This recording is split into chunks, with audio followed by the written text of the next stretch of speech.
मित्रों, लोकसभा चुनाव की प्रक्रिया जो आगे बढ़ती जा रही है, त्यों अपनी हार को निश्चय देखते हुए इंडी गठबंधन के नेताओं की निराशा, हताशा और कुंठा इस तथाकथित मोहब्बत की दुकान के अंदर से एक जहरीली जुबान के रूप में सामने आती जा रही है।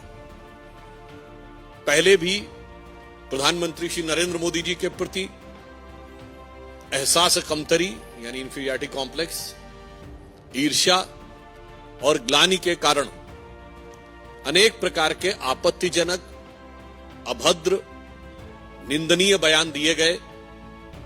परंतु अब ऐसा प्रतीत होता है कि इस तथाकथित मोहब्बत की दुकान में सिर्फ जहरीले सामान ही नहीं है, ये किसी सियासी फरमान का हिस्सा है। मतलब there is a possibility of a political dictate which is being given from the top to carry on giving these type of dastardly statements not only against Prime Minister Shri Narendra Modi ji but going to the extent of creating a divisive mindset among the people of the country। यानी अब सिर्फ प्रधानमंत्री श्री नरेंद्र मोदी जी के प्रति अवमानना और इसके बयान से आगे बढ़कर भारत के अंदर विभेदकारी, विभाजनकारी और राष्ट्र के विरोध तक जाने वाले, राष्ट्र की एकता पर आघात करने वाले बयानों तक आ गए।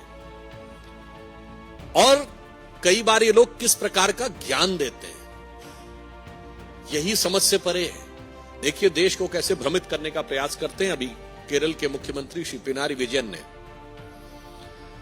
सीए के ऊपर बोलते बोलते एक बहुत विचित्र बयान दिया। यह बयान जितना विचित्र है उतना ही स्पष्ट इसकी मानसिकता है।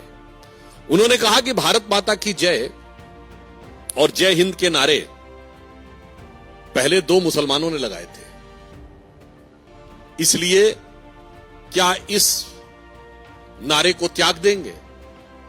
पहली विभाजनकारी मानसिकता यही है कि ये भारत माता की जय और जय हिंद के नारे एक भारतीय ने लगाए, ये नहीं दिखाई पड़ता है, उसमें हिंदू और मुसलमान दिखाई पड़ता है। दूसरी बात, उन्हें यह भी नहीं पता है कि जिसका उल्लेख वो कर रहे थे वो दीवान अजीमुल्लाह खां, नाना साहब पेशवा बाजीराव द्वितीय के दीवान थे, उस पेशवाई साम्राज्य के जिसे भारत के इतिहास में हिंदू पद पातशाही कहा जाता है। तो देखिए आधा अधूरा ज्ञान, टकराव करने के लिए सब कुछ। तो मैं इंडी गठबंधन और कम्युनिस्ट पार्टी और श्री पिनारी विजयन के ज्ञान में और अभिवृद्धि करते हुए बता देना चाहता हूं कि वंदे मातरम जो आनंद मठ में लिखा गया, उसका सबसे पहले राजनीतिक मंच के ऊपर जो गायन हुआ वो 1895 में कांग्रेस के कलकत्ता सेशन में हुआ और जिसकी अध्यक्षता रहमतुल्लाह अहमद सयानी ने की थी। यही तो मैं कहना चाहता हूं, ये सब भारत की एकता के प्रतीक थे, मगर सियासत के मकड़ जाल में इन लोगों ने इन चीजों को इस रूप में प्रस्तुत कर दिया कि भारत की एकता के प्रतीक उद्घोषों को सांप्रदायिकता का प्रतीक बनाने का प्रयास किया। और जो चाल 100 साल पहले थी वो आज 100 साल बाद भी वही फितरत है। कृपया भारत की एकता और भारत के गौरव के उद्घोषों के ऊपर विभाजनकारी राजनीति से परहेज करना चाहिए। और पुनः मैं कह रहा हूं, इंडी गठबंधन इस बात का जवाब दे पूरी बात की आई कहां से। और मैं पुनः कहना चाहता हूं, उससे भी आगे बढ़कर जिस भारत माता की जय और वंदे मातरम की बात कहते हैं, पहले तो पता नहीं उनको, शायद वो लेफ्टिस्ट ही ज्ञान है।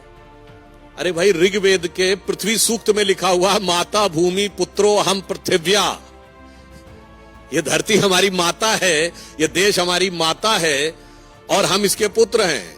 गीता भी माता है, गंगा भी माता है, गौ भी माता है, भारत भी माता है, धरती भी माता है। मगर कम्युनिस्टों को उसमें कुछ और नजर आता है। तो इसलिए अब यह सवाल स्वाभाविक रूप से बन जाता है कि इंडी गठबंधन के नेतृत्व के लोग इस बात का जवाब दें। अब आप आइए दूसरे राज्य पे। तमिलनाडु के मुख्यमंत्री